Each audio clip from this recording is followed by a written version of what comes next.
Alin ang may mas mataas na protein content? 1 kilo ng karne o 1 kilo ng SDN42? Yan ang tanong natin sa isang post natin sa Facebook. At may mga nanalo doon sa best answers nating pa-contest. No? Nanalo ng 500 pesos. Ang number 1 winner, nanalo ng 300 pesos yung second and 200 pesos yung pangatlo. Just for fun lang, no? Pasensya na kayo sa maliliit na mga prizes. Medyo taghirap tayo ngayon. Ang dami nating ininvest sa Manalo Resort Hotel. Anyway, no? Ang totoo niyan kasi ang SDN, 42% protein. Ibig sabihin, ang 1 kilo ng SDN ay may 420 grams minimum. 420 grams ang protein sa isang 1 kilogram na SDN. Samantalang, pag bibili kayo ng karne, ang karne po kasi ay 70% water and mga 18 to 25% protein. Hindi po 100% protein na may sumagot po kasi 100% protein daw ang meats. No, it's not true.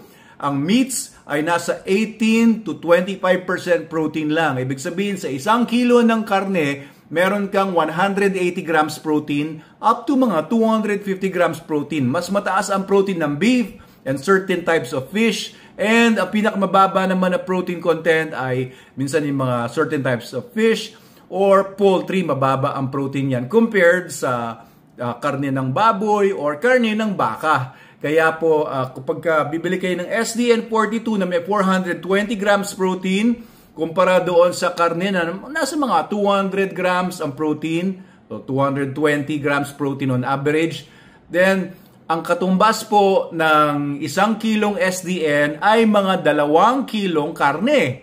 Di ba? Kasi 420 grams, 200 grams, o doble ang protein content ng SDN. Kasi po ang SDN, hindi po siya 70% water, kundi less than 10% water. Ayan, concentrated po siya. Kaya kung tutuusin po natin yung price ng SDN na 266 per kilo, so lumalabas na ang protein content niya sobrang taas.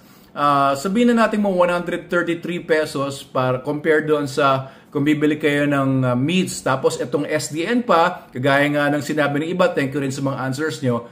Hindi lang protein meron yan. Meron po yan mga probiotics, meron po tayong prebiotics na maganda sa gut health. Hindi nyo na kailangan magbigay ng mga treats kung SDN ang pinapakain ninyo. Kasi ibang treats may mga probiotics daw, may mga prebiotics. Pero pag SDN ang pinapakain ninyo, kumpleto na po siya. You don't need to add any prebiotics na. Yung probiotics din natin sa SDN, hindi lang siya isang klase. Diba? Yung iba nagbibigay pa ng mga Yakult sa dogs nila. But Yakult only has Lactobacillus shirota strain. Pero itong SDN natin, iba-ibang klaseng mga mga probiotics yan. Isa na yung Lactobacillus, meron pang mga iba pang mga prebiotic species dyan. Maganda po talaga sa gut health nila. So it's much better, no? Kaya ang sinasabi ko nga na pagka nag-store kayo ng SDN, do not put it sa direct sunlight or masyadong mainit para ma-preserve yung mga good bacteria na nasa SDN. At the same time, ang SDN din, nilagyan din natin yan ng lahat ng mga kailangan ng mga vitamins. Kaya kumpleto na po yan. You don't need to add multivitamins pa. Hindi nyo na kailangan bumili ng mga multivitamins. Nilagay na po natin lahat sa SDN. Hindi nyo na rin kailangan magbigay ng mga glucosamine, chondroitin para sa joints. Hindi nyo na kailangan bumili ng mga calcium supplements. Lahat po, siniksik na po natin sa SDN. Okay, so just a little bit of information tungkol sa SDN, the best dog food in the multiverse. Yan. Being fed to all of our super dogs sa Manalo K9.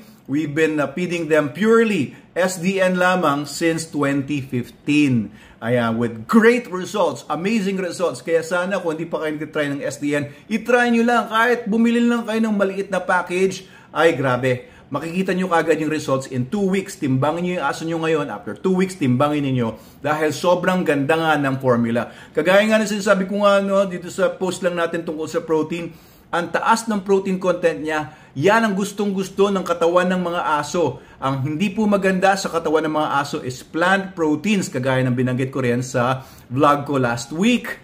Okay, kasi plant proteins, hindi siya bioavailable, hindi siya ganun ka-digest digestible, hindi siya ganun ka-absorbable ng katawan ng aso kasi carnivore sila. So yung plant proteins na ilalabas lang din po ang marami dyan. Kaya nabibigatan yung kidneys.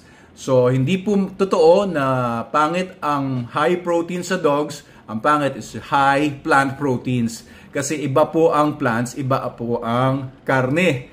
Diba? Magkaiba yung composition ng protein and amino acid nila.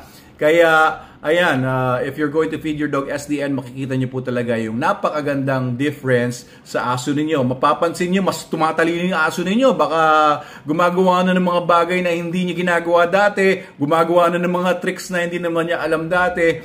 At yung aso nyo po, bihiran na magkakasakit.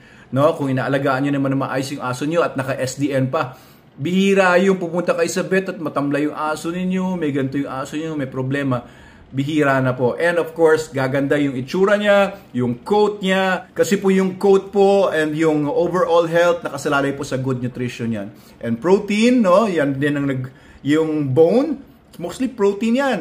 Oo, hindi lang puro calcium yan. Yung skin o yung hairs, protein din yan. Kaya napakahalaga po talaga ng protein. And it's the number one source of energy ng mga dogs, hindi carbohydrates.